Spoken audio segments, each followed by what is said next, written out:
Hello everyone, welcome back to my channel. मैं हूं आपका दोस्त और मेरे चैनल का इकलौता होस्ट कुशाल मांडलिया। बस एक नए जॉनर की कोशिश कर रहा हूं जिसका नाम है पॉइंट ऑफ व्यू। एक पॉडकास्ट होगा जहां हम कोशिश करेंगे कि हम वर्किंग प्रोफेशनल और स्टूडेंट्स को लेके आए, जिससे आपको एक नेसेसरी इंसाइट मिलेगा और उनके प्रोफेशनल एक्सपीरियंसेस से आपको हेल्प भी होगी। तो आज के हमारे पहले गेस्ट है जो मेरे हाउसमेट ही है, actually a cyber security student, good soul by heart, devotional and a perfect person to start my podcast with, mister Swikar उमरगेकर।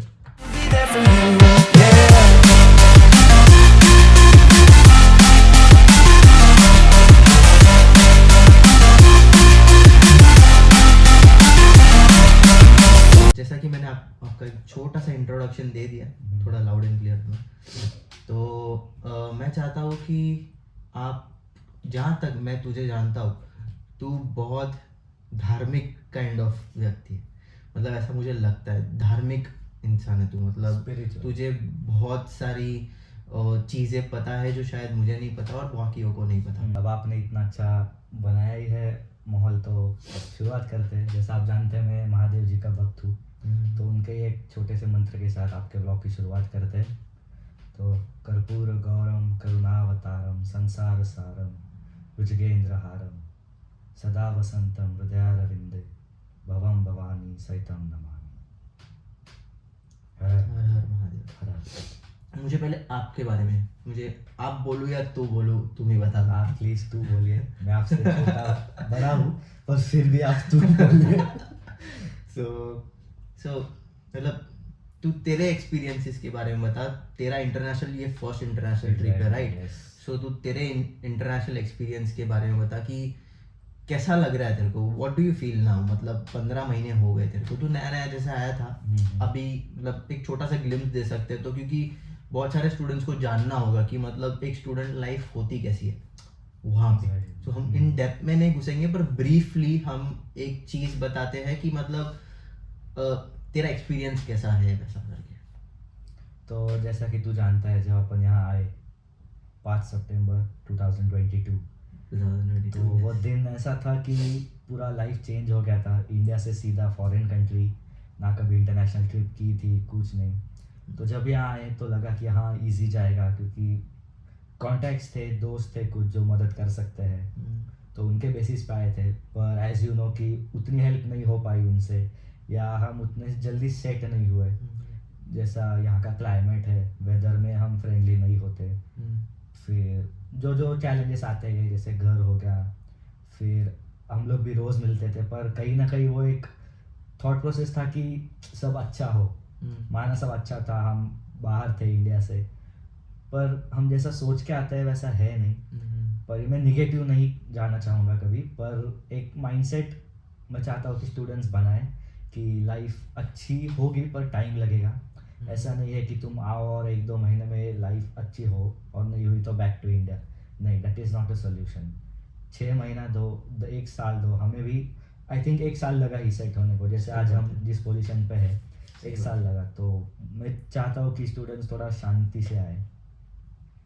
जैसे कि मतलब मुझे एक पॉइंट रखनी है कि जैसे इसने बताया 5 सितंबर 2022, सो इसके पीछे की कहानी भी बहुत अलग है। तो उसके बारे में कुछ शेयर करना चाहोगे, मतलब कि हम मिले कैसे करके? जी जी ज़रूर। तो वो दिन मैं नहीं भूल सकता कभी, जैसा तू जानता है। तो इंजीनियरिंग के बाद एक सपना था कि मास्टर्स करना है। जैसे मेरी बहन एमबीए है, तो मेरे ख्याल में था कि मुझे भी आगे पढ़ना है। तो मास्टर्स ढूंढा, पर उस टाइम पे कुछ पता नहीं था कि मास्टर्स होता क्या है। तो उसके बारे में पढ़ा, उसकी प्रोसेस क्या है, सब किया। फिर जब फाइनल हो गया कि आज जाना ही है, तो फिर सब डिसाइड करके बाय बोल के निकल दिए। फिर जैसा डर डर के आ रहा था, क्योंकि पता नहीं था। जैसा मैंने तुझसे शेयर किया कि यार मैं तो प्लेन देख के भी डर गया था, क्योंकि पता नहीं था कि इतना बड़ा प्लेन होता है। तो मैं वो डर गया। फिर जैसे म्यूनिक में ट्रू मिला तो थोड़ा नॉर्मल लगा कि यार इंडिया और ऊपर से मुंबई का बंद है। तो मैं 50% वहाँ पे काम हो गया कि कोई तो है साथ में। तो वो एक रिलैक्सेशन पॉइंट था मेरे लिए कि साथ में कोई तो है, पहचान वाला है। और अपन आई थिंक बात भी अच्छे से चालू हो गई थी। और कहीं ना कहीं एयरपोर्ट पे एक वादा हुआ था कि यार मिलेंगे, वो सब, जहाँ पे गारंटी तुझे भी नहीं थी और मुझे भी नहीं थी। सही बात है। पर जैसे डबलिन में आए, कॉल्स हुए, मिले, और फिर आज वो बॉन्ड है कि भाई तू चल मैं है। तो I am thank you for that कि तूने सपोर्ट किया। हम रोए भी साथ में, खाना भी साथ में खाया और एक प्रॉमिस भी किया था कि भाई रहेंगे तो साथ में ही। तो टच वुड सब हो रहा है, तो आगे देखते हैं। तो यही मैं बताना चाहूँगा कि हम 5 सितंबर को मिले थे और तब से लेके अब तक हम साथ में हैं। हालांकि लाइफ उसके लिए थोड़ी इनिशियल फेज पे डिफरेंट थी, मेरे लिए थोड़ी डिफरेंट थी, बट उस टाइम पे जो हमने वादा किया था, एक जहाँ पे हम फर्स्ट डे मिले थे 6 सितंबर को, उस दिन हमने वादा किया था कि ढूंढेंगे तो घर साथ में ढूंढेंगे, रहेंगे तो साथ में रहेंगे करके। कट डाउन टू टुडे हमें हो गए हैं 16 महीने हम साथ में हैं। सो एक बॉन्ड जो एक अलग मिलता है, जैसे मुझे नहीं पता था कि मेरा लाइफ कैसा होगा, कि जैसा उसने बताया वो एक इमोशनल फेज होता है कि आप घर वालों से आप दूर रह रहे हो करके, और अभी आपको सीधा अलग रहना है और वो भी अकेले रहना है। सो पहले पहले तो बहुत मतलब होम सिकनेस होता है, जरूर बहुत होता था। और उस वे में अगर आपको एक ऐसा दोस्त मिल जाए कि नहीं यार मतलब मैं हूँ, कुछ भी हो जाए मैं हूँ करके, तो मेरे लिए वो खड़ा रहा है, तेरे लिए मैं खड़ा रहा। तो उस वे में हमने अब तक साथ में कहा, आगे भी भगवान की कृपा है और अपना जो विश्वास है तो हम साथ में रहेंगे। बाकी ऐसा कुछ है नहीं।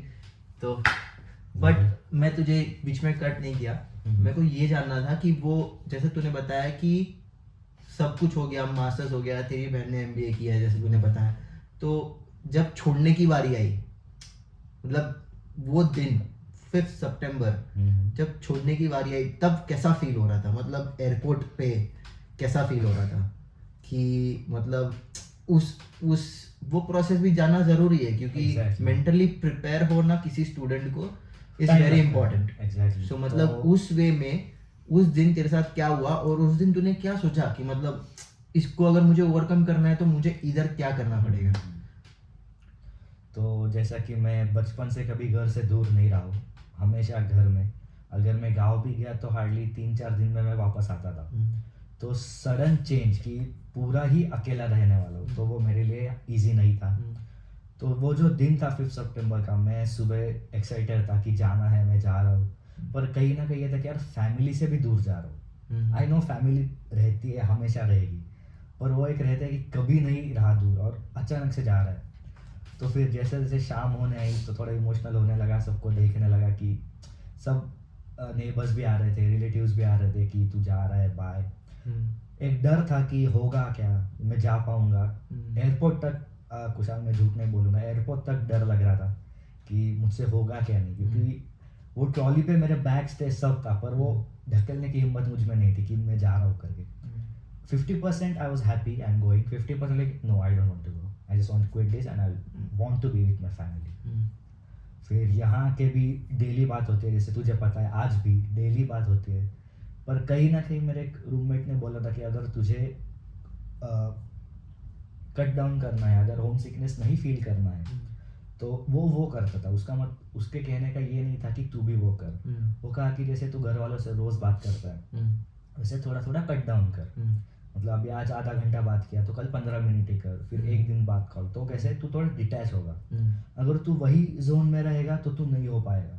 Exactly. ना तू इधर कंसंट्रेट कर पाएगा ना तू उधर। सेम। तो घर वालों को मिस सब करते हैं, याद आती है, पर कहीं ना कहीं अपन यहाँ क्यों आए हैं, यहाँ क्या करने आए हैं, वो भी इम्पोर्टेंट है। तो दोनों बैलेंस करना आना चाहिए। और मैं तो ये बोलूँगा कि आप घर पे रोज बात करिए, मैं मना नहीं करूँगा, बस कहीं ना कहीं वो एक आपका जोन रखे कि हाँ बस अब मुझे यहाँ पे कंसंट्रेट करना है। Exactly. तो घर से कट आउट होके डबलिंग में आ जाइए, वरना हार्ड होता है। सेम मेरे साथ भी सेम ऐसा ही होता है कि उसके लिए मैं सॉरी बोलना चाहूँगा, मम्मी मेरे को पता है तुम देख रहे हो, बट ये एक चीज़ रही है मेरे साथ भी। मैंने ये अगर मुझे इमोशनली फील नहीं करना है, मतलब होम सिकनेस, फैमिली की यादें और ये सब नहीं फील करना, तो मैं 1-2 दिन बात नहीं करता हूँ। फिर भले मुझे तीसरे दिन मॉम से बात कर, मॉम का कॉल आया कि नहीं कॉल किया करके, क्यों नहीं कॉल किया, तो तभी बता सकते हैं कि यार मैं बिजी था और मेरे को ऐसा था वैसा था, पर हमें एक्चुअली में पता है कि हम किस रीज़न से कर रहे हैं। तो वो रीज़न हमारे लिए हमें लगता है सही है, उनके लिए अगर ऐसा उनके लिए ऑब्वियसली उनका बेटा या उसकी बेटी वहाँ यहाँ पे अगर है करके, और उनको बात करने का है, कनेक्शन रखना है, कम्युनिकेशन रखना है, तो वो रोज कॉल करना चाहते हैं, पूछना चाहते हैं कुछ खाया क्या नहीं खाया, पर Exactly. जब तक वो चीज कट नहीं करेंगे ना तब तक हम वहां से नहीं नहीं पाएंगे। निकल पाएंगे। अगर वहां से हम निकलना है तो कुछ ना कुछ अलग वे में, जैसे तूने बताया कि कट डाउन करना। एग्जैक्टली, या फिर कोई रेस्ट्रिक्शन लगाने होंगे कि ये बात करूंगा पर दिन में 15 मिनट या आधा घंटा, Exactly. आप 1 घंटा करें, पर उसके बाद कॉल नहीं करना या फिर जोन आउट होके यहाँ पे आ जाना। नहीं तो फिर Exactly. आप फिजिकली यहाँ पे रहेंगे पर मेंटली आप इंडिया में ही रहोगे। Exactly, तो right. उसका ज़्यादा यूज़ नहीं है यहाँ पे। परफेक्ट। सो यहाँ पे तो आप आ गए, अभी यहाँ पे आप कौन से कोर्स के लिए आया था, मतलब टू बी वेरी ऑनेस्ट, कि जिस कोर्स के लिए तू आया था उस कोर्स में तेरा इंटरेस्ट एरिया क्या है, वो कोर्स कैसा है, उस कोर्स के बारे में बता अभी। तो जैसा मैंने साइबर सिक्योरिटी कर रहा हूँ मैं यहाँ पे मास्टर्स, तो मैंने 1 साल का जॉब किया है नेटवर्क सिक्योरिटी में। मैंने इंडिया में या यहाँ पे? इंडिया में। Okay. तो वहाँ से 1 ईयर एक्सपीरियंस लेके मैं यहाँ आया। फिर यहाँ के पता चला कि मुझे जितना पता है साइबर के बारे में उससे कहीं ज़्यादा वास्ट और कहीं ज़्यादा स्ट्रीम्स है उसमें। तो यहाँ के नई नई चीज़ें पता चली कि साइबर मतलब अभी लोग जैसे अगर मैं किसी को बताऊँ कि मैं साइबर सिक्योरिटी कर रहा हूँ तो लोग सीधा एक कंक्लूजन पे आते हैं कि ओके हैकर, नहीं, सिर्फ हैकर नहीं आता उसमें। एग्जैक्टली। उसमें नेटवर्क है, वेब है, मोबाइल है, और उसके पीछे भी बहुत सारे सब मॉड्यूल्स हैं। तो मैं ये बताना चाहता हूँ कि अगर आप कुछ कर रहे हो तो प्लीज़ हैकर और साइबर सिक्योरिटी इसमें बहुत ज़्यादा फ़र्क है। तो एक बार वो पढ़ के आए कि आप एक्चुअली क्या सीखने आ रहे हो। क्योंकि जहाँ तक मुझे ऐसा नॉलेज है, हैकर एक अलग जगह है और exactly. साइबर सिक्योरिटी Cyber अलग जगह है, क्योंकि साइबर सिक्योरिटी के नाम में ही आ रहा है कि सिक्योरिटी। एग्जैक्टली। कहाँ तुम इंटरनेट में तुम सिक्योरिटी डाल सकते हो, पूरे तुम्हारे कनेक्शंस में सिक्योरिटी डाल सकते हो, दैट इज साइबर सिक्योरिटी। और हैकिंग इज कम्प्लीटली डिफरेंट, वो एक अलग ही जोन है। हाँ, पर जैसा मैंने कहा कि लोगों का एक जरिया है कि साइबर मतलब ओके हैकर नहीं, तो उसमें आप डिजिटल फॉरेंसिक्स भी देख सकते हो। जैसे आजकल हम देख रहे हैं कि एआई आ गया है और कहते हैं कि एआई ह्यूमन से ज़्यादा इंटेलिजेंट है। एग्जैक्टली। तो जैसे हमारे साइबर में एक है रिवर्स इंजीनियरिंग, जिसमें मशीन हमें प्रॉब्लम देता है और हम उसका सोल्यूशन देते हैं। ओके। मतलब मशीन इतना स्मार्ट है कि वो हमें चैलेंज करता है कि तू सॉल्व करके दिखा। ओके। तो हमें वो सीखना है कि मशीन को टैकल कैसे करें। अच्छा। तो वो भी एक है जो बहुत ज़्यादा चलता है।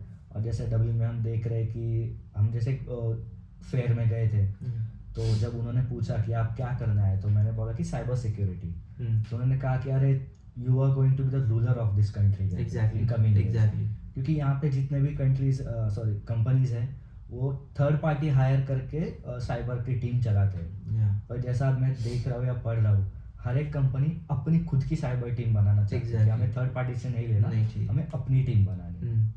तो अपॉर्चुनिटी है, पर एक है कि वो समझना आना चाहिए कि किस वे में जाना है हमने। सिर्फ आके साइबर बैठ के नहीं हो सकता। तो उसमें भी 3 है, जैसे मैंने कहा, नेटवर्क है, वेब है और मोबाइल है। अच्छा। तो आपको इंटरेस्ट किस में है वो डिसाइड करो और उस लाइन में जाओ, वरना आप भटक जाओगे। तो उसके मॉड्यूल्स के बारे में अगर कुछ बता सकते हो तो? मॉड्यूल्स अभी जैसे अभी समझो कि साइबर सिक्योरिटी एक कोर्स है, एक मास्टर स्ट्रीम है जो इंडिया में भी होता है। सो इंडिया में तो तेरे को पता नहीं है कि तूने इंडिया में देखा नहीं होगा, टू बी वेरी ऑनेस्ट, कि मास्टर्स इन साइबर सिक्योरिटी है तो उसके अंदर क्या क्या मॉड्यूल्स है। बट जहाँ तक का तेरा यहाँ का एक्सपीरियंस है, तो तेरे को क्या लगता है कि इंडिया में साइबर सिक्योरिटी कोर्स करना सही रहेगा या यहाँ पे साइबर सिक्योरिटी कोर्स करना सही रहेगा? क्योंकि Dublin is capital, is a IT capital. यहाँ पे सारे बिग शॉट कंपनीज अपने घर के बाजू में ही है, गूगल है, अमेजोन है, सब है। सो यहाँ पे करना सही है, बिग शॉट मतलब IT कंट्री में करना सही है, या इंडिया में भी करना सही है? इंडिया में मास्टर्स ऐसा कुछ है नहीं साइबर सिक्योरिटी में फिलहाल। जब मैंने पूछा था, मैं बात कर रहा था लोगों से, तो इंडिया में साइबर सिक्योरिटी है पर उतने स्ट्रॉन्ग नहीं है जहाँ जो अपन यहाँ पे देखते हैं। अच्छा, मतलब उस लेवल पे नहीं है। Okay. या तो लोगों को सिर्फ पता है कि हमें सावधान रहना है और ये एकदम नॉर्मल लेवल पे। पर जैसा अपन यहाँ देखते हैं कि अगर कोई अपन भी अभी जाए और कोई पूछे कि कहाँ से और अब तू बोले साइबर, तो लोगों के आँख खुल जाते कि क्या बात कर रहा है, इतना अच्छा स्ट्रीम है। सही बात है। तो इंडिया में इसका इम्पोर्टेंस इतना नहीं है, आएगा 100% आएगा, पर इतना नहीं। और जैसा तूने पैकेज का बात किया, तो साइबर सिक्योरिटी ऐसा फील्ड है जिसपे तू कौन सा भी डिग्री ले या तू कुछ भी कर, वो डिग्री मैटर नहीं करता। राइट तुझे नॉलेज कितना है वो चीज़ पे वो मैटर करेगा। राइट अगर तूने तेरे सीवी में या रिज्यूमे में ये पॉइंट्स डाले कि मुझे ये चीज़ें आती है साइबर की, और तू प्रूव कर रहा है, तो कोई भी कंपनी तेरे को पैकेज देने को रेडी होगी। तो इसके लिए तुझे मास्टर्स करना है या ऐसा नहीं, मैं ये नहीं बोल रहा हूँ कि नहीं करो, ऑब्वियसली ऐसा नहीं है, पर मेरे एक फ्रेंड ने कहा था कि डिग्री मैटर नहीं करता ये फील्ड में, नॉलेज मैटर, एक्सपीरियंस एग्जैक्टली। तो नॉलेज में भी सिर्फ बुक नॉलेज लेके आगे नहीं बढ़ो। अगर साइबर में आ रहे हो, हैंड्स ऑन एक्सपीरियंस उससे ज़्यादा इंपॉर्टेंट है। आई नो कि लोगों को थियोरी नॉलेज बहुत रहता है, बहुत फटाफट आंसर्स देते हैं, पर वो जैसे उनको हैंड्स ऑन एक्सपीरियंस आता है वो लोग शांत हो जाते हैं कि करना क्या है। राइट तो ऐसे नहीं करो। अगर 50% दे रहे हो थियोरी में, तो 50% पूरा हैंड्स ऑन में दे दो, नहीं तो फिर आपका नॉलेज वेस्ट जा सकता है। एक क्वेश्चन था मेरे दिमाग में कि अब तुझे पता है कि हमने मिल के एक आध दो स्कैम्स अपने ट्रीट किया, मतलब एक आध दो स्कैम्स अपने आजू बाजू आए हैं जो हमसे टकराए हैं करके, क्योंकि स्कैम्स यहाँ पे, Europe is a capital of scam, Europe is a base where scams happen. तो अभी यहाँ पे स्कैम्स बहुत कॉमन है, बहुत फ्रिक्वेंट है। तो क्या हुआ था, मतलब स्कैम्स हमने कैसे टैकल किए थे, कौन सा स्कैम था, उसके बारे में अगर कुछ बता सकते हैं। तो जैसे इनिशियल फेज में हम जैसे बात किए कि घर ढूंढ रहे थे, तो सबसे बेसिक स्कैम तो वही था, घर ढूंढना। वो वेबसाइट भी मैं नाम नहीं लेना चाहूँगा उसका। तो लोगों का एक रहता है कि अरे वो वेबसाइट पे जा घर मिल जाएगा। नहीं ले सकते हो तुम, ऐसा हम कोई वेबसाइट को डिमोट नहीं करेंगे, बट पब्लिक को अवेयर करना भी जरूरी है। तो जैसा हम कह सकते हैं या डाफ्ट या rent.ai हो। डाफ्ट मुझे जहाँ तक लगता है कुछ हद तक सही है, but rent is like a morph of डाफ्ट। तो वो पूरा कॉपी किया हुआ है। तो रेंट पे ज्यादातर स्कैम्स होते हैं, डाफ्ट पे कम होते हैं। 75% तो सही रहता है, 25% जहाँ तक मुझे लगता है तो होता है। सो मतलब एक वे है, तुम डाफ पे भी जा सकते हो और तुम फेसबुक पे भी स्कैम होते हैं। एग्जैक्टली, फेसबुक पे भी बहुत स्कैम होते हैं, बहुत ज़्यादा होते हैं। तो कहीं ना कहीं 100% डिपेंडेंट नहीं रहो वेबसाइट्स पे कि यहाँ पे मैंने मेल डाल दिया तो घर मिल जाएगा। हमारे साथ जैसे हुआ है कि हम वो घर के बाहर गए हैं और कॉल किया है, तो जैसे वो सामने वाले ने कहा कि डिपॉजिट दे, फिर मैं घर तक दिखाता हूँ। तो गाइस प्लीज़ डिपॉजिट कभी नहीं देना पहले, जब तक आप खुद जाके वो घर नहीं देखते हो।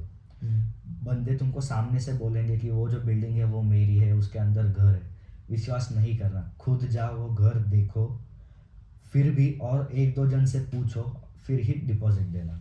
क्योंकि मेरे दोस्तों के साथ भी हुआ है कि घर देख के आए हैं, पसंद आया है और डिपॉजिट देने गए, फिर समझा कि वो घर उसका है ही नहीं। तो please be careful.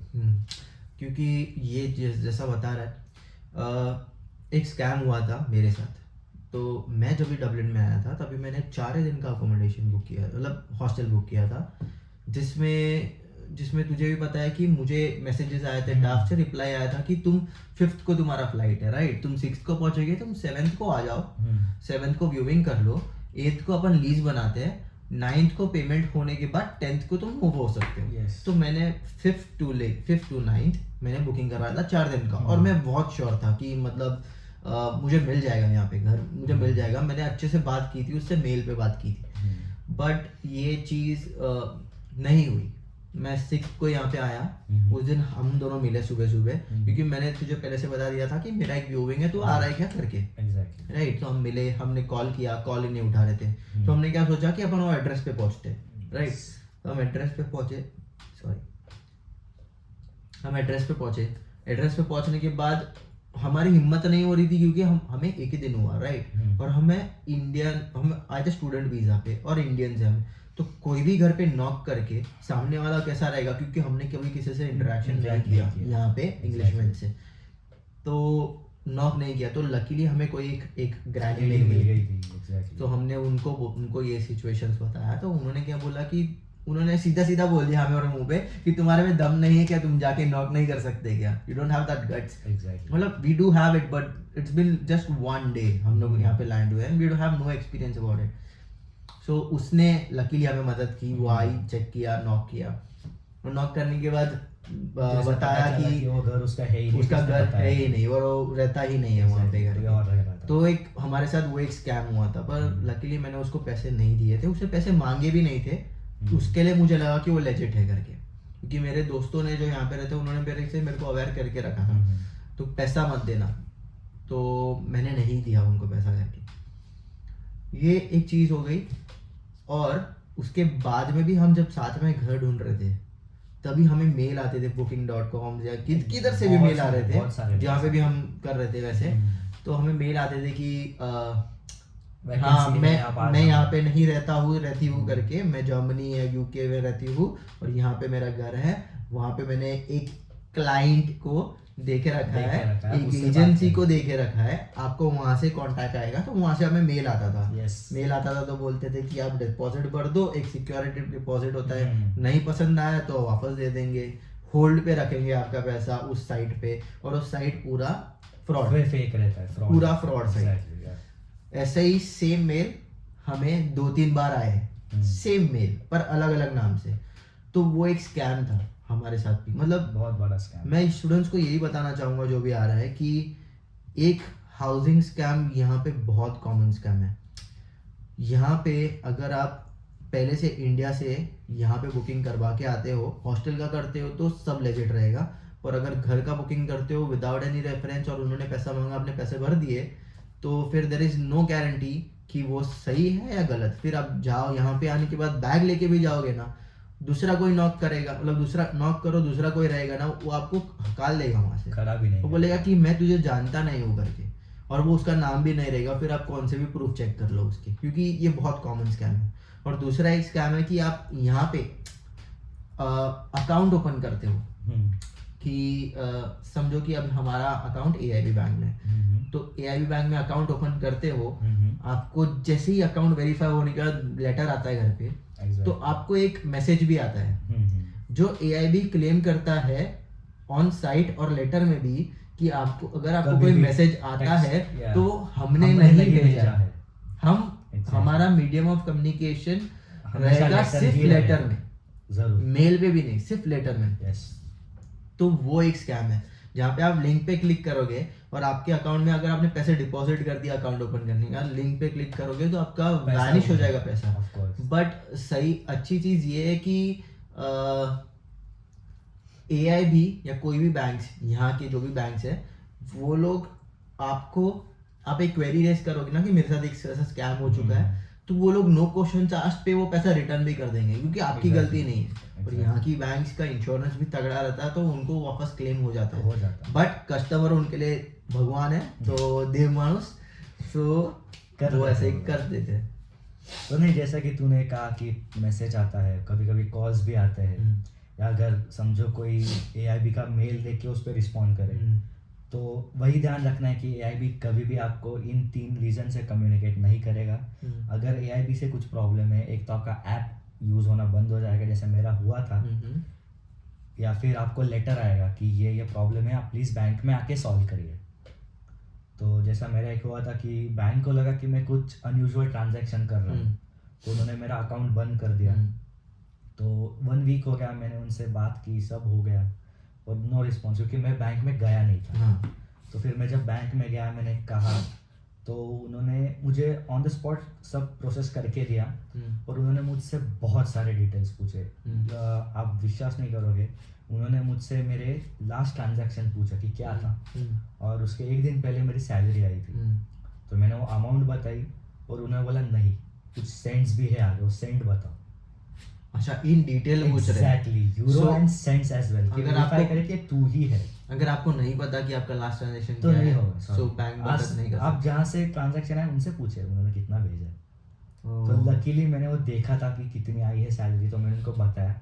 Then they like okay, कहाँ से आई है, मतलब जहाँ पे मैं काम करता हूँ। तो मैंने ओके राइट कर दिया। और जैसे जब उन्होंने एड्रेस वेरीफाई के लिए मांगा, तो मैं सिर्फ एक वर्ड था जो मैं मिस कर रहा था, तो उन्होंने 2 बार मेरा फ़ोन कट किया कि सॉरी रॉन्ग एड्रेस। तो फिर मैं सोचा कि एड्रेस बराबर है, लेटर पे भी वही है। फिर समझ में आया कि मैं डॉग्स नहीं बोलता था, जब वेरीफाई करा रहा था। तो जब मैंने डॉग्स बोला, तब उन्होंने रिप्लाई किया कि हाँ, now your address is right. अच्छा। मैं ये कहना चाहता हूँ इतनी कंफर्मेशन करा थे कि आप ही हो। आप ऐसे नहीं कर सकते कि आधा एड्रेस बोल के हाँ मैं ही हूँ, नहीं, क्योंकि आइडेंटिटी करना भी बहुत जरूरी है। क्योंकि यहाँ पे EIR कोड पे पूरा एड्रेस आ जाता है। आप EIR code.ie पे जाओगे, वहाँ पे अगर आपका EIR कोड डालोगे तो पूरा एड्रेस आ जाएगा with house number. Yes, so that is, वो कोई भी यूज कर सकता है। अगर किसी को EIR कोड मिल गया तो आपका नाम लेके आपका कोई भी कर सकता है, राइट। सो उसके लिए वो बैंक को एक कंफर्मेशन जरूरी है कि मतलब कुछ तो ऐसा प्रूफ हो जहाँ पे सभी मैच कर दी हो, तभी जाके हम तुम्हारे पैसे रिटर्न करेंगे। वो भी सकते हैं। सो कट डाउन टू एक कॉमन और इंटरेस्टिंग चीज पे कि योर कुकिंग एक्सपीरियंसेस। सो जहाँ तक मुझे पता है तुझे कुकिंग का कुछ नॉलेज नहीं था नॉलेज, बेसिक में बेसिक नहीं। मैं सॉरी, ये बहुत शर्म वाली बात नहीं पर सच बात है, नॉलेज बहुत दूर की बात है। मुझे बस मैगी आती थी और बोर्नवीटा और कॉफी। आई स्वेयर मुझे चाय बनाना भी नहीं आता था। मैं जब यहाँ आ रहा था, वो जब दिन पास आ रहे थे, तो मेरी मम्मी ने मेरे मेड से पूछ के मुझे सिखाना चालू किया था कि यार राइस, दाल राइस तो सीख ले, क्या खाएगा, अकेला रहना पड़ना। तो मैंने राइस जलाया, पहले दाल जलाई, फिर राइस में इतना पानी रहा कि वो राइस फेंकना पड़ा। तो मेरा होप्स निकल गया था कि मैं जिंदा रहूंगा डबलिन में। कुछ नहीं मिला तो ब्रेड बटर माय बाप है मेरे, पर कहीं ना कहीं वो कॉन्फिडेंस आ रहा कि नहीं कुछ तो होगा मेरा, मैं सीख लूंगा। पर जैसे यहाँ आया तो जो मेरा पुराना रूममेट था वो प्रो लेवल था खाना बनाने में। तो उसने देखा कि मैं 2 दिन से मैगी खा रहा हूँ, तो उसने सामने से पूछा कि तुझे खाना बनाना नहीं आता? बोला नहीं भाई, सिर्फ मैगी आता है। तो चल मैं सिखाता हूँ। और टच वुड आज भी, और वो भी मुझे रूममेट्स ऐसे मिले कि मैं कभी भूखा नहीं रहा। तो वो बंदे ने मुझे कुछ प्याज काटने से सब सिखाया। वो बस मुझे पहला दिन था मेरा किचन में, उसने बोला तू प्याज काट, मैं आ रहा हूँ। वो बस वॉशरूम जाके आया, यहाँ पे मेरी उंगली कट गई थी। भाई साहब, पहला बार मैं किचन में उंगली कटी और मैं ऐसा था, क्या हुआ, मुझे खून आ रहा है। तो वो बोला कि तुझे सीखना ही नहीं था मतलब। तो उसने मुझे सबसे पहले छोले बनाना सिखाए कि सब्जी बनाते कैसे। तेल प्याज वो सब पता था, पर और क्या डालना रहता है, कब डालना रहता है, कब वो पक गया है, सब उसने सिखाया। फिर एक टाइम ऐसा कि वो बोला कि तू बना, मैं खड़े रहता हूँ, मैं कुछ नहीं करने वाला। फिर वहां से मैं सब्जी बनाना सीखा, फिर राइस सीखा। तो अभी मैं जो राइस बनाता हूँ एक्चुअली उसने मुझे सिखाया था। अच्छा। कि ऐसे बना तो राइस अच्छा बनता है। तो धीरे धीरे सब सीख के गया।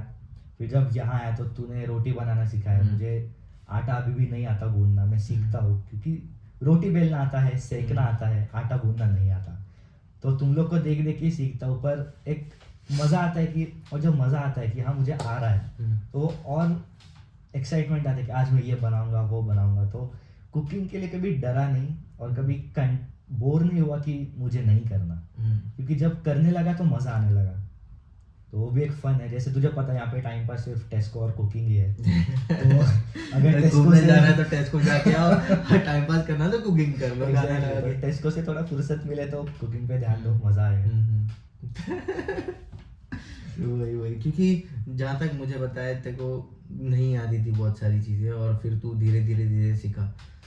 पर ये एक चीज है कि तुम्हें बेसिक अगर आता है, दाल चावल भी बनाने आते हैं, भले रोटी बनाने नहीं आती हो तो भी तुम सर्वाइव कर सकते हो। कितना दिन मैगी खा के कितना दिन खाओगे मैगी में? मतलब तुम सीख रहे हो, पर तुम्हारे मॉम डैड को या तुम्हारे पेरेंट्स को कॉन्फिडेंस नहीं है, और तुम्हें कॉन्फिडेंस नहीं है कि अगर मैं दाल चावल बनाना चालू किया या मेरे को रोटी बनाना चालू किया, एक टाइम आएगा जब मुझे कंटाल आएगा। फर्स्ट पॉइंट तो ये। सेकेंड पॉइंट ये कि मतलब मेरे को आएगा पर मैं जला दूंगा। तो आपके ऑप्शन क्या है? मैगी।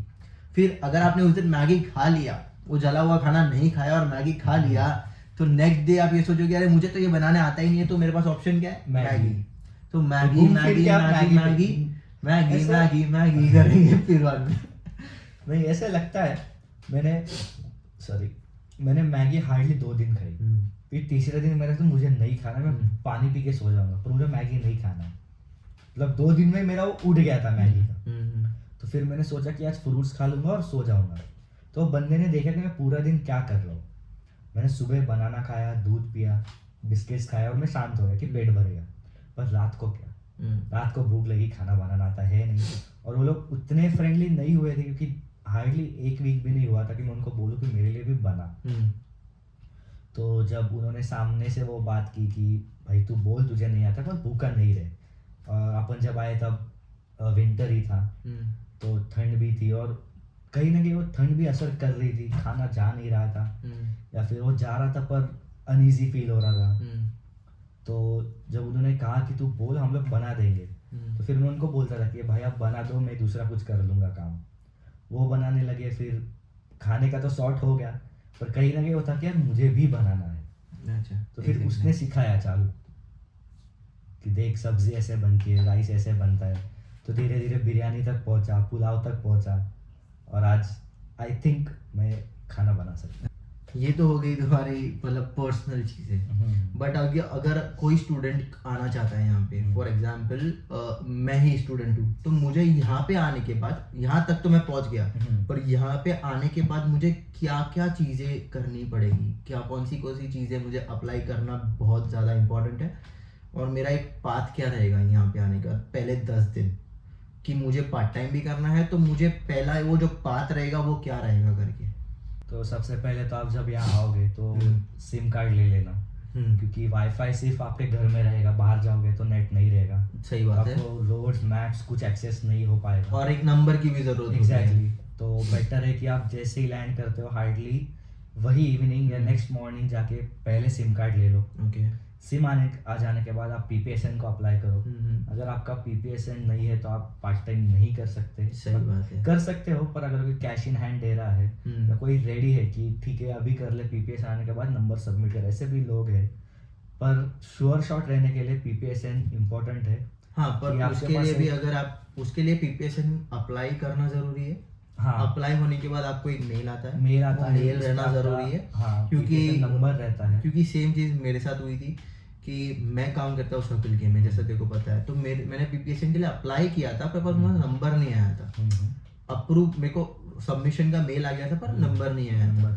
तो पीपीएसएन इज पब्लिक सर्विस नंबर, तो उसके इसमें हम काम कर सकते हैं। वो एक हमारा पैन कार्ड समझ लो, पैन कार्ड यहाँ का। हाँ। जैसे इंडिया का पैन कार्ड है, यहाँ पे पीपीएसएन कार्ड है, उसके बिना काम नहीं कर सकते। That is like a tax number, yes, right. तो अभी मेरे यहाँ पे ऐसा ही हुआ था कि मेरे पास पीपीएसएन नंबर नहीं है, बट मुझे काम करना है।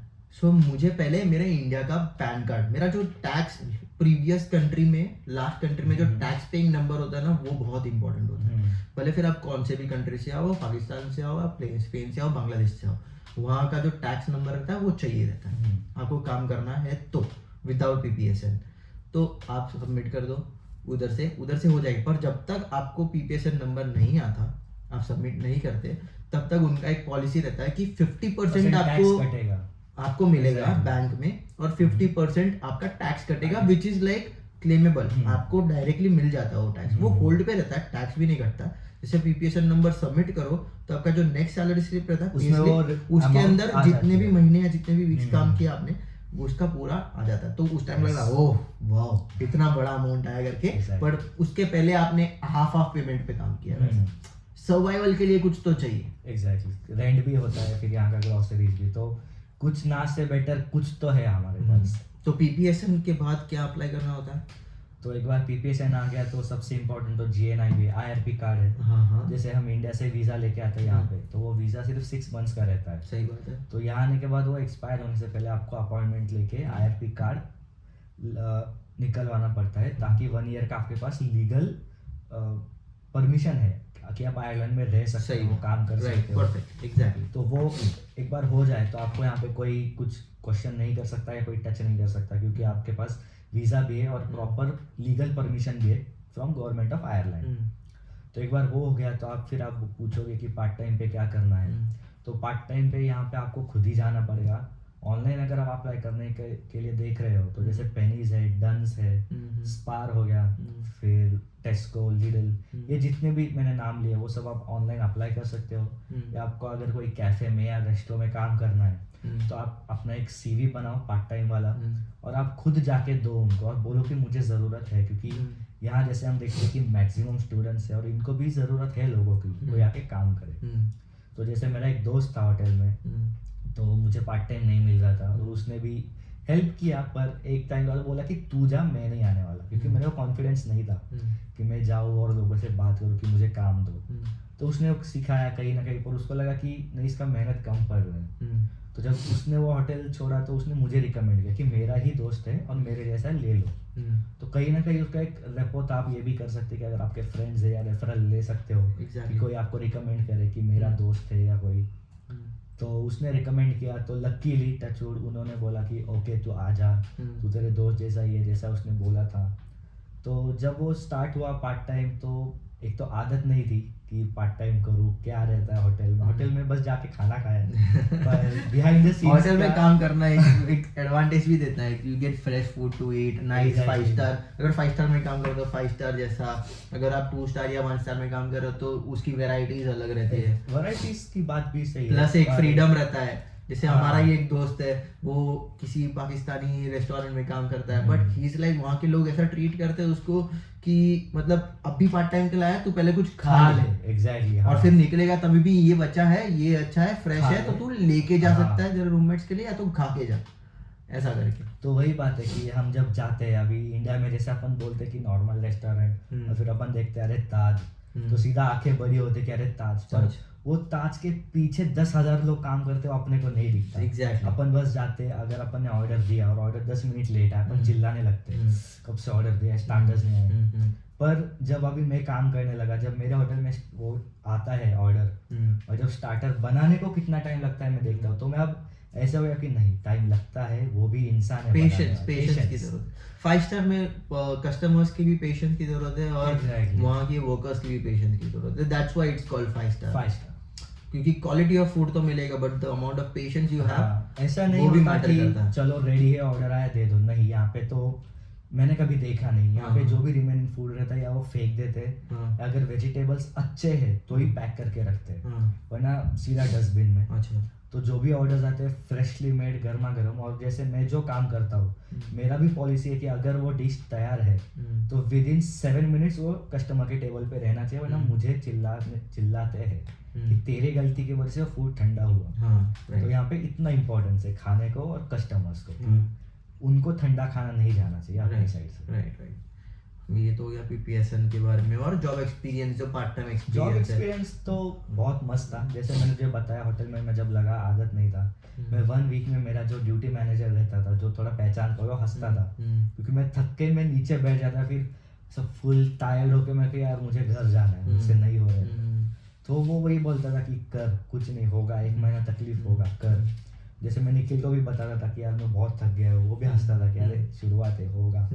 तो टाइम दिया, करते गया, नए नए लोग मिले, नए कंट्रीज के लोग मिले।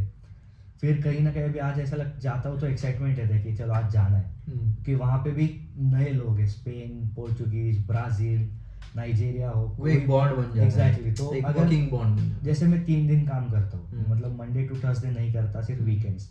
तो अगर आज मैं जाता हूँ तो वो लोग भी अरे कितने दिन बाद आया, तो वो एक बॉन्ड बन गया है कि वो लोग भी मिस कर दे कि अरे किधर था, क्या कर रहा है।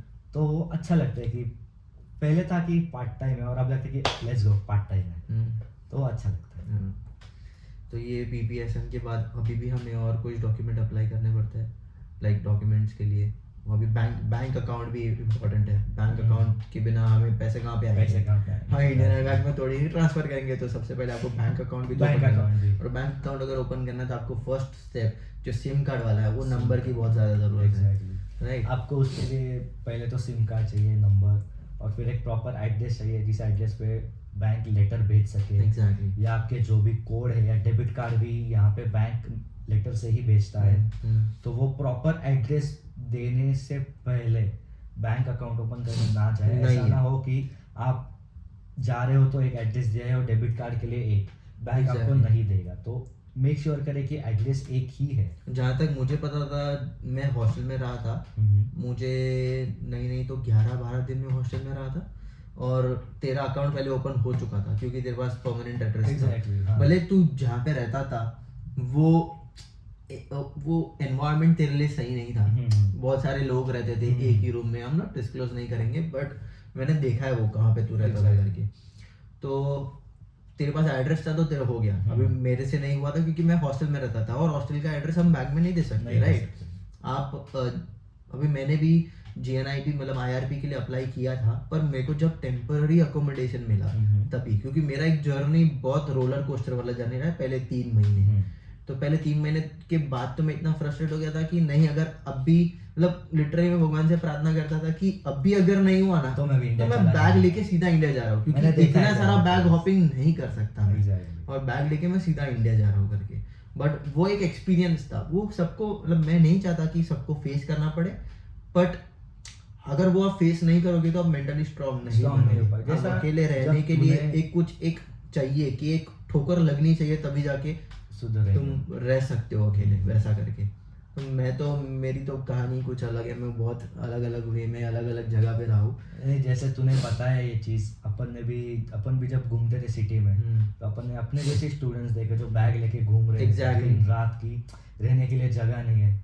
जैसा कि अपन ने देखा कि एक पाकिस्तानी बंदा खुद होकर आया था कि भाई क्या हो गया, आप लोग बैग लेके क्यों घूम रहे हो, क्या मदद करने वाले लोग तो होते हैं, मदद करने वाले, और वैसा नहीं कि मतलब पाकिस्तानी है या बांग्लादेशी है या कोई भी हो, ये प्लीज माइंड में नहीं रखना कि यार दूसरे का नहीं, कुछ अगर जेन्युइनली हेल्प करने आ रहे तो वो करेंगे। जैसे हमें एक भैया मिले थे, वो आए पाकिस्तान से थे, वो उन्होंने बात की कि क्या हो गया, आप लोग बैग लेके घूम रहे हो, स्टूडेंट्स हो क्या।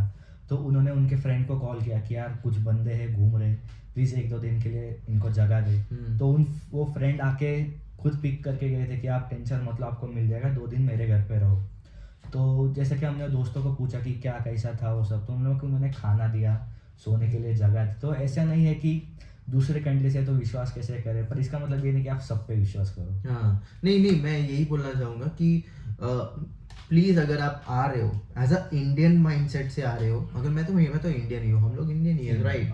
तो हम लोग हम इंडिया में ये सोचते थे कि पाकिस्तानी लोग कैसे रहेंगे, हमारे दिमाग में अलग परसेप्शन रहता है, right. It's not related to that what we are thinking, but ऐसा कि बिहेवियर कैसा रहेगा, हमको अगर जाल में फंसा लिया तो ये और वो और ये सब। मेरा खुद का मैनेजर अभी पार्ट टाइम का पाकिस्तानी है, बट उससे अच्छा मैंने बंदा नहीं देखा, शायद मैं कोई इंडियन के भी अक्रॉस नहीं आया जो उससे अच्छा हो अभी तक।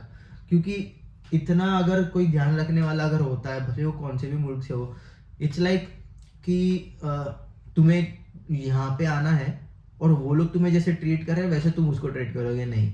हम जैसे हमारे यहाँ पे लोगों को ट्रीट करते हैं वैसे उनको अगर ट्रीट करेंगे तो वो भी हमें उस हिसाब से ट्रीट करेंगे। तो वो एक बॉन्ड बनना बहुत ज्यादा बहुत जरूरी, भले क्योंकि हम पीछे गाली अगर दे भी देते हैं किसी को भी, हम दे देते हैं, पर हमारे मन में वैसा नहीं रहता। सामने हम अगर बोल सकते हैं ना किसी को, तभी जाके हमें लगता है कि हाँ सर ये बंदा सही नहीं है तो मैं सामने बोल रहा हूँ।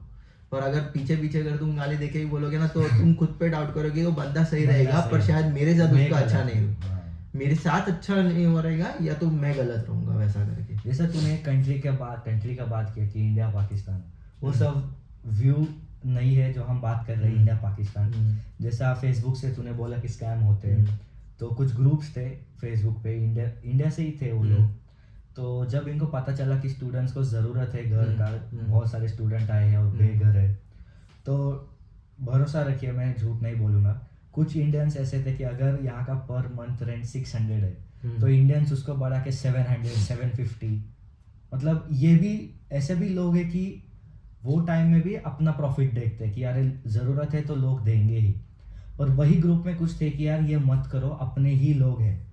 क्योंकि कुछ लोगों की वजह से सबका नाम खराब हो रहा था कि यार अपने ही लोग ऐसे करेंगे तो फिर ये बच्चे जो आ रहे हो भरोसा किस पे करें। एग्जैक्टली। तो ये जाल में भी मत फंसो कि अरे इंडिया में अच्छा ही रहेगा, नहीं। पहले और लोग दे भी देते हैं क्योंकि उनको जरूरत है, घर नहीं है, तो कहीं ना कहीं डर भी जाते हैं, फैमिली भी चिंता करती है कि अरे तू कहाँ रह रहा है। तो मैं तो ये कहूँगा कि अगर कोई दोस्त है तो उससे बात करो, या अगर कोई फैमिली है, रिलेटिव है, या दोस्त के दोस्त है, तो कुछ भी करके एक नेटवर्क बनाओ ताकि आप उनसे बात कर सको कि क्या ये सच है, क्या मैं रह सकता हूँ। एरिया पहले पूछ लेना, जैसे इसने कहा कि मैं जहाँ रह रहा था वो एरिया बराबर नहीं था, तो सब ठीक से छानबीन करके रहना, क्योंकि डबलिन अच्छा है, बस डिपेंड कर रहा है कि आप कौन से एरिया में रह रहे हो। एग्जैक्टली, क्योंकि बहुत सारे यहाँ पे जोन्स होते हैं, एरिया जोन्स नंबर वाइज। सो कुछ सेफ है, कुछ नहीं है safe. It's not because of लोग, इट्स जस्ट दैट कि वहाँ का मतलब लोगों की वजह से ही, बट कोई डाइवर्स लोग मतलब एक पर्टिकुलर कंट्री के लोगों की वजह से नहीं, वो एटमॉस्फेयर ही वहाँ का वैसा रहता है। उनका वो स्लैंग रहता है, जैसे लोकल स्लैंग जैसा रहता है। जैसे हमारे इंडिया में, हम महाराष्ट्र में रहते हैं, तो हमारे यहाँ पे भी ऐसा एक Slang वो है। स्लैंग एरिया रहता है ना, वैसा वाला एरिया कि मतलब आप कुछ भी कर दो तो छेड़ा छाड़ी हो जाएगा आपके साथ, Exactly. कुछ अंडा वंडा बेसिकली सेफ नहीं है। It's safe, it is not safe, but अभी रहने के लिए तो कहाँ पे भी रह सकते हो आप। हाँ, मैं भी एक दिन मैकडी में रहा हूँ, एक रात पूरी। मुझे पता है। तो सो इट्स लाइक कि वही मतलब कि अगर आपको रहना है, अगर आप मेंटली स्ट्रांग हो, फिजिकली आपका माइंडसेट राइट है, आपका पूरा सब कुछ, तो आप Everything रह is सकते हो, right. कुछ नहीं। इट्स जस्ट दैट दिमाग को ऐसा ट्रेन करो कि मतलब सब अच्छे है और ये सब कुछ अच्छा है सब अच्छा हो। अब फिलहाल के लिए। फिर बाद में जैसे जैसे दिन चले जाते हैं, आपका स्टेबिलिटी आ जाता है, फिर आप मूव आप ऑन खुद कर ही सकते हो। एक टाइम के बाद आप खुद ही समझ जाते हो कि ओके अभी मुझे अच्छा मैं कैसे कर सकता हूँ या मुझे क्या करना है आगे। एग्जैक्टली, क्योंकि तो ऐसे नहीं सोचना कि अभी अगर कुछ अच्छा नहीं हो रहा है तो कुछ अच्छा नहीं होगा या फिर हो ही नहीं सकता, क्योंकि मैंने देखे कि लोग ऐसे हो जाते कि मुझसे नहीं हो रहा है, मैं इंडिया चला जाता हूँ। पर ये नहीं करना, आप बात करो। अगर आप अपने में ही रहोगे, बात नहीं करोगे, आपको वो शायद ज़्यादा इफेक्ट होगा कि एग्जैक्टली मुझसे नहीं हो रहा है। तो आप आपके दोस्तों से बात करो, आप आपके रूममेट से। ऐसा मत सोचो कि कोई जज करेगा, क्योंकि सामने वाला भी शायद आपके ही फेज में से गया होगा, Exactly. उसने देखा है। जैसे मैंने इसको कहा, हम तो नए नए थे, फिर भी मैं तो हर एक चीज़ शेयर करता था। पर जैसा मेरा रूममेट था, मैं उससे शेयर करने लगा, क्योंकि कहीं ना कहीं मेरा वो डाउनफॉल आ रहा था कि मुझसे नहीं हो रहा है या मैं वीक हो रहा हूँ। तो मैंने घर पे बात किया, पर घर पे भी वही कि ये मत वो मत। पर ऐसा कोई चाहिए था कि जो देखे मुझे कि मैं कैसा हूँ। तो मैं रूममेट से बात किया तो मैं थोड़ा शांत होता था कि ओके मैंने बात किया है ना, आई एम ओके। क्योंकि ओपिनियंस भी मिलती है, कोई चीज़ों पे हमें लगता है कि हम सही है, पर शायद वो हमारे लिए सही नहीं है। एग्जैक्टली। तो उधर दोस्त है या फैमिली मेंबर है या जिससे तुम शेयर कर रहे हो, वही काम आता है। वही सब कुछ। तो वही एक था। और एक ऐसा मेरा एक रूममेट था, वो वर्किंग प्रोफेशनल है वो। तो उन्होंने मुझसे एक बार पूछा था कि क्या भाई तुझे डबलिन कैसे लगता है। बोला ठीक है, इतना कुछ खास नहीं है। अब मेरा व्यू था वो। तो वो ऐसे पूछे कि क्यों, क्या हुआ। अरे एरिया देखो, ये वो सब मैंने बताया। तो बोले कि नहीं, तू गलत एरिया में रह रहा है, तू यहाँ से बाहर जा, डबलिन बहुत अलग है। तो जैसा तो उन्होंने कहा कि तू जैसे ये सिटी से दूर जाएगा या फिर दूसरे काउंटी में जाएगा, तब तुझे रियलाइज होगा कि अरे डबलिन बहुत ज़्यादा अच्छा है, बहुत खूबसूरत है, जब डबलिन बहुत ज़्यादा ज़्यादा। खूबसूरत है। और इट्स जब जस्ट दैट तुम्हें हर महीने में दिन में यहाँ पे 4 क्लाइमेट्स भी देखने मिलते हैं और दिन में एक क्लाइमेट भी देखने दिन मिलता है। में हर 3 घंटे में क्लाइमेट बदलता है। अभी हम बात कर रहे हैं, हमने ये पॉडकास्ट चालू करने के पहले हमारा वेदर देखा तो कैसा था, सनी। और जैसे ही हमने पॉडकास्ट का सेटअप किया, Cloudy. 5 मिनट लगा, 5-10 मिनट लगा सेटअप होने, और टेम्परेचर वेदर एकदम चेंज हो गया, इट्स क्लाउडी, तो हमें एक्स्ट्रा लाइट लगानी पड़ी। Exactly. It's same like that, ऐसा होता है। अभी मैं जैसे कि इंडिया में तो तुम्हें पता है एक बहुत बड़ा इवेंट हुआ है, अरे राइट? बहुत- अगर आपको नहीं पता है तो मैं आपको जरा बता देता हूँ, आपको वाकुफ कर देता हूँ। अगर मुझे ये नहीं चीज़ पता हो से, तो मैं इंडियन नहीं हूँ भाई। ये चीज़ से तो जय श्री राम। जय श्री राम। तो आप ये मिस नहीं कर सकते। ये- एक्चुअली आप इसको इवेंट नहीं बोल सकते, ये मेरे ख्याल से हमारे जितने भी इंडियन भाई बहन हैं उन सबकी इच्छा से बढ़कर ये चीज़ है जो हुआ है अयोध्या में। तो 500 साल से जो लोग मेहनत कर रहे थे इसके पीछे, जो लोग चाहते थे कि जो हमसे छीना गया वो मिले, तो आज वो फाइनली हमारे प्रभु श्री राम टेंट से निकल के मंदिर में आ गए हैं। तो जैसा अभी सिर्फ लोग बोलते हैं कि सिर्फ मोदी जी का हाथ है इसमें या उन्होंने किया है, नहीं, इनके पीछे लाल कृष्ण आडवाणी थे, फिर योगी आदित्यनाथ थे। योगी आदित्यनाथ तो अभी थे। पर जब वो टाइम पे जब वो गिराई गई तो उस वक्त जो लोग थे वो तब से आज तक मेहनत कर रहे थे कि ये हो। फिर ये जब इसका पिटीशन हुआ तो इस पे भी अपोजिशन पार्टी ने जजेस बिठाए गए, आई थिंक 23-24 जजेस बिठाए गए कि क्यों बनाना है, क्या प्रूफ दो। तो जब ये आया कि हमारे प्रभु श्री राम को प्रूफ मांगा गया, तो जैसा कि आपको पता है कि बागेश्वर धाम जी है हमारे बालाजी, तो उनके गुरुजी ने पूरे हमारे ऋग्वेद हो या हमारे वेद हो, भगवत गीता हो, हर एक चीज़ों में से उन्होंने खुद से श्लोक बताए कि राम लल्ला उधर ही उनका जन्म हुआ था। और उन गुरुजी की एक खासियत है कि वो देख नहीं सकते, और फिर भी उनको हर एक श्लोक किसमें क्या लिखा है उनको वो पता है। तो जब उन्होंने वो बताया और उन्होंने हर एक चीज़ उनको रिटर्न में या फिर पेपर के द्वारा सबमिट की, तो कहीं ना कहीं वो जज भी समझिए कि ये आप जो भी बोल रहे हो सच बोल रहे हो। तो ये ऐसा नहीं है कि एक साल में हुआ या फिर जब ये चालू हुआ केस कोर्ट में, तो ये तब से नहीं है। जब से मस्जिद गिराई गई तब से लेके आज तक जितने भी साल लगे, कोई ना कोई था जो लड़ रहा था कि हमारा मंदिर वही हो। और लोगों को ये पता था, फॉर एग्जाम्पल अगर लॉयर है, लॉयर को भी यही पता था, जज को भी यही पता था, सामने वाले को भी सामने यही वाले को भी पता था कि वो सच है। कि वो सच है। Exactly. बट ऑन प्रूफ लाना उस चीज को बहुत ज्यादा इंपॉर्टेंट हो जाता है। किसी ये केस हो चुका था, ये ऐसा नहीं है कि ये चीज मेरी है और सामने वाला बोल रहा है हाँ चीज तेरी है तो तेरी है, वहां पे खत्म हो गया। पर वो चीज अगर मेरी है और मुझे नहीं मिल रही तो मैं केस करूंगा। वैसा एक केस हुआ पर जैसा जहाँ पे सामने सामने पार्टी बैठी, सामने सामने प्रूफ्स आए गए, और प्रूफ के बाद में जो जज का था वो अनबायस्ड डिसीजन होने के बावजूद, क्योंकि जज भी यहाँ पे अगर इंडियन हिंदू है और उसको भी सब कुछ पता है तो वो बायस नहीं हो सकता। उसको उसका जो डिसीजन है वो सही रखना है, नहीं तो वो जज नहीं, वो एक करप्टेड जज हम बोल सकते हैं। तो ये एक चीज बहुत ज्यादा इंपॉर्टेंट थी कि प्रूफ, हमें प्रूफ चाहिए। बोलते हैं कि कोर्ट में सिर्फ अपन जो बात कर रहे हैं उस पे कुछ नहीं होता, उनको रिटर्न प्रूफ या कहीं पे लिखा हुआ चाहिए। तो ये जो मैंने गुरुजी की बात की तो उनको तभी लाया गया जब कोर्ट प्रूफ मांग रहा है, लिखा कहाँ पे। एग्जैक्टली। चलो हम मानते कि आप बोलते हो कि वेदों में है ये सब, पर हमें रिटर्न में दिखाओ। एग्जैक्टली। आप सिर्फ बताओ ना कि हमने पढ़ा है वगैरह, दिखाओ अगर पढ़ा है तो जब गुरुजी आए और उन्होंने सब कागजात रखे तो जज की आंखें खुल गई कि अरे आप जो भी बोल रहे हो सच है।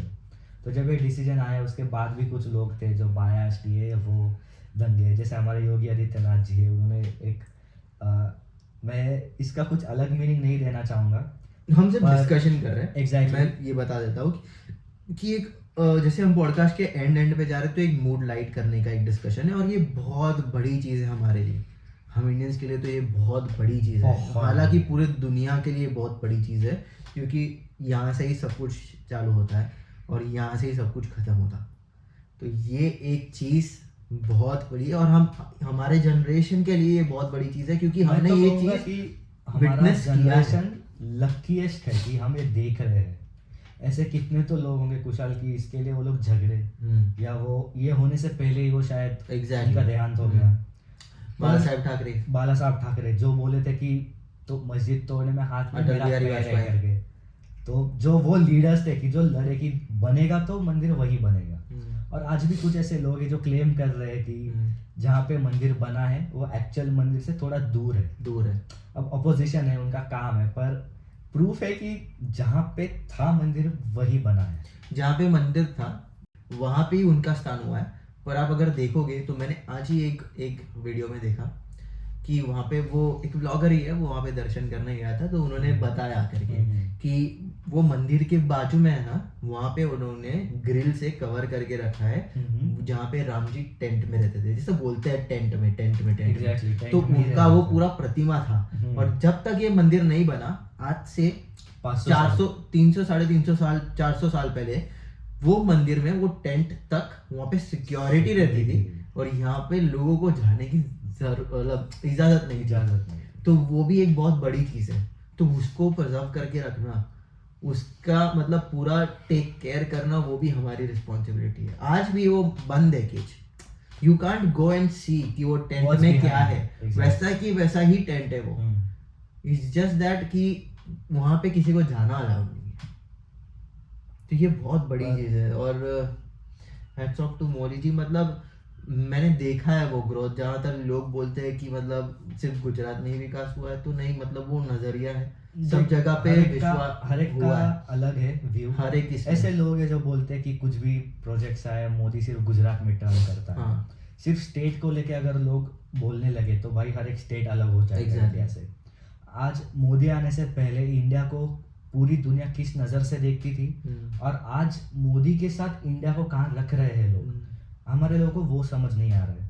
जब पहले ये समिट्स होते थे या कोई इंडिया का बाहर जाता था तो जैसे अपन ने देखा है कि as a normal person treat करते थे हमारे प्रेसिडेंट को या प्राइम मिनिस्टर को जब जाता था। पर आज अपन देखें तो अगर यूएई का किंग उसका प्रोटोकॉल तोड़ के आता है, साउथ अफ्रीका या कहीं गए थे अभी मोदी जी, तो उनका भी प्रेसिडेंट वो प्रोटोकॉल तोड़ के उनको रिसीव करने आया था। तो ये सब चीज़ अगर बंदा पावरफुल नहीं है सामने से तो कोई कंट्री नहीं करेगी, मुझे ऐसा लगता है। एग्जैक्टली आज से इन्होंने ये बेस बना दिया था 4 साल पहले, अभी आज मंदिर जाके तो ये वही बेस का बनेगा। प्रॉपर उन्होंने सीधा बोला था कि मंदिर बनेगा तो वही बनेगा। Exactly. तो जैसा योगी जी ने कहा कि मैं लिख के देता हूँ, एक मच्छर भी नहीं मरेगा, तो मेरे ख्याल से उनका भी कॉन्फिडेंस वो था कि अगर स्वयं राम लल्ला ही चाहते कि मैं आऊँगा तो उनको कौन ही रोक सकता है। और उनसे बड़े तो हनुमान जी है ही सबके पीछे। तो अगर हनुमान जी और राम जी एक साथ है तो दुनिया की कोई ताकत उनको रोक नहीं सकती। और तो मेरे ख्याल से ये सिर्फ मोदी और योगी का सपना नहीं था, पूरे भारत का पूरे सपना था। भारत 140 या इससे पहले जितनी भी पीढ़ियां थी जो इसके लिए लड़े हैं, खुद बाला साहब ठाकरे से लेके वाजपेयी जी तक, तो उनके भी सपने पूरे हुए कि मंदिर फाइनली वही बन गया। आज वो भी देखते रहेंगे तो खुश होना है। Of course. ये बात है। और इनका मंदिर बना है राम जी का अयोध्या में, उसके बाजू में ही है हनुमानगढ़ी। एग्जैक्टली। सो मैंने इसीलिए कहा कि अगर हनुमान जी और राम जी एक साथ आ रहे हैं तो फिर कौन ही रोक सकता है। कोई नहीं रोक सकता। और थैंक यू सो मच आने के लिए, और आने के लिए नहीं, सॉरी, आपके रूम से यहाँ पे आने के लिए क्योंकि हम रहते भी साथ में ही है, तो बहुत मज़ा आया आज। वैसे ही हम कोशिश करेंगे कि आगे आगे, अभी आप मेरे टीम में हो तो आप पीछे से काम करोगे और हम यहाँ पे नए नए लोग देखेंगे। होपफुली जो भी आना चाहे हम उसको बुलाएंगे और एक ब्रीफ कन्वर्सेशन करेंगे अलग अलग टॉपिक पे, सो दैट स्टूडेंट्स को भी मदद हो जाए और वह प्रोफेशनल्स को भी अगर मदद कोई हो जाए। इंडिया में जॉब करके यहाँ आना चाहता है तो उस पे भी अगर कुछ वो help कर सब भी सके हम तो- टॉपिक्स डिस्कस करेंगे। Yes, जरूर। बट एक यही है कि मतलब एक पॉइंट ऑफ व्यू, जैसा मैंने नाम रखा है इस पॉडकास्ट का, point of view with Kushal, कि एक ही पॉइंट ऑफ व्यू है सबका, कि हर एक जन का अलग अलग पॉइंट ऑफ व्यू हो सकता है, बट उस व्यू को हम अगर स्टूडेंट्स तक पहुंचाए तो उनकी क्या मदद हेल्प हो होगी। सकती है। तो exactly. वो एक चीज़ बहुत, हालांकि ये बहुत कंजर्वेटिव और एक छोटा सा डोमेन है, बट मेरे हिसाब से बहुत वास्ट डोमेन है। बहुत सारे स्टूडेंट्स आना बाकी है, बहुत सारे स्टूडेंट्स हैं भी, आएंगे भी आगे। जो आना बाकी है उनको प्रॉब्लम्स नहीं होनी चाहिए, जो आ चुके हैं उनको अभी जो प्रॉब्लम से गुजर रहे हैं वो नहीं होनी चाहिए। तो वो सब चीज़ें हमें डिस्कस करनी है और होपफुली मैं आपके लिए ऐसे ही कंटेंट्स लाते रहूँगा। जय श्री राम। जय श्री राम, जय श्री राम, जय Shri Ram. Naruto ji thank you. तो होप करता हूँ आपको आज का पॉडकास्ट अच्छा लगा रहेगा। एक फर्स्ट पॉडकास्ट था, नई शुरुआत थी, आगे हम और अच्छे से इसको बताएंगे। तो अगर आपको अच्छा लगा तो प्लीज़ लाइक कर देना, शेयर कर देना और सब्सक्राइब कर देना, और जो भी स्टूडेंट्स यहाँ पे आना चाहते हैं उनको पहले शेयर कर देना। Thank you for watching this video. Be happy, stay blessed, बू।